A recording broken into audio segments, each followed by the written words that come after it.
What's up, gamer boy and gamer girls? This is the weekly recap where we go over everything you might have missed this week. I'm your host, Brave Shadow, and without further ado, let's recap this.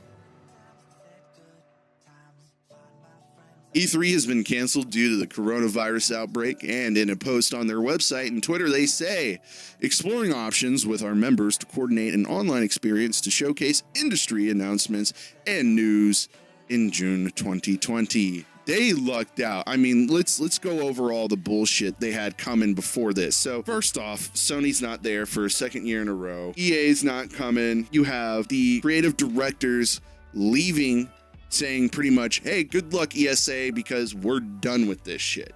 And then on top of that, you have all the leaks of information about the Q-tertainment and trying to get celebrities to come up and do shit and stuff like that, which, let's be honest, we're at E3 because we want to know about the games. I think after this point, it solidifies the reason to make more things online versus in person.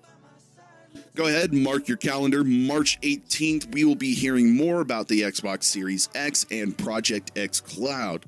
Now, considering E3 has been canceled, Microsoft will be thinking of doing an online conference. Hopefully, we will be seeing gameplay of Halo Infinite, some Psychonauts 2, because you know I love Psychonauts, and just anything because I am curious to what we can expect from next gen.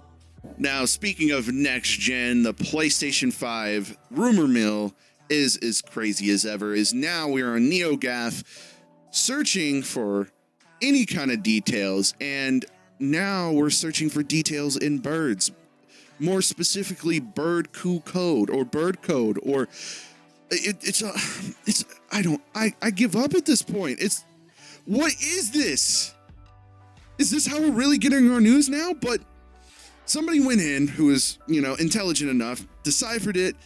Basically, this little thing claims that the PlayStation 5 specs are as follows. PS5 GPU will be clocking in at 11.06 teraflops with 52 compute units clocked at 1743 megahertz. Though, at this point, you got to take it with a grain of salt. Like, obviously, somebody's probably trolling crazy. Like, this is how desperate the PlayStation community is, but also just gamers in general to just figure out what the hell is going to be in this PlayStation 5. The Last of Us 2 is going under a huge time crunch. They're pulling 12-hour shifts, giving away mornings, nights, and weekends. Now, Jason Schreier talks to a Naughty Dog dev saying, this game is really good, but at a huge cost to the people. Now, crunch time culture isn't new. This has been happening for quite some time. Now, another game that we know that was actually going under crunch time, but kind of has lessened the load, is Cyberpunk 2077, as they push back the date to lessen the crunch. Maybe the same needs to be done with The Last of Us 2. And granted, you also had Final Fantasy VII that also pushed their game back. Now, I prefer to get a nice high-quality product that isn't made at a sacrifice to someone's health, relationships, and personal lives. But, that's just me.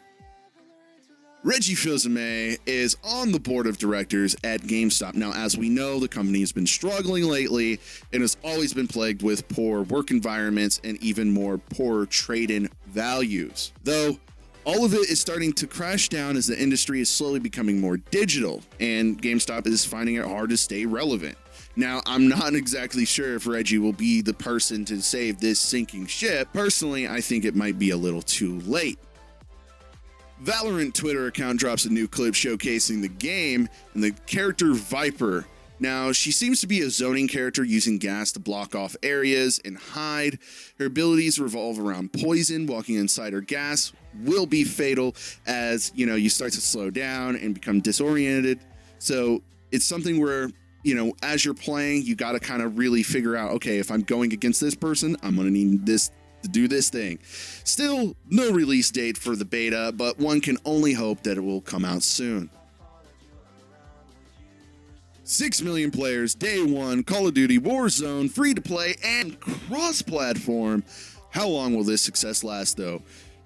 Also, considering you have PUBG, Apex Legends, and Fortnite, and a few other cannon fodder, battle royales, but the thing is, you have so many of them viving and buying for your time to complete their season pass before you lose out on limited time rewards. Now, this Modern Warfare spinoff of the genre also has another game mode that I personally think might become a fan favorite, and I personally just like the idea of it. Now, I haven't personally played it yet, but the whole idea is it's a game mode where you got to kill for cash, store it, first team to 1 million wins.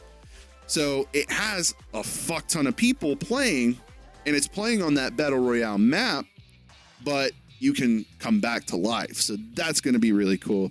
So I might try out both and give my thoughts on them in a later video. All right. If you enjoyed this video, leave a like. If you want to be heard, drop a comment. And if you want content like this and more, subscribe. As always, be great to yourself, be great to others, and play great games. Thanks for watching, and see you later.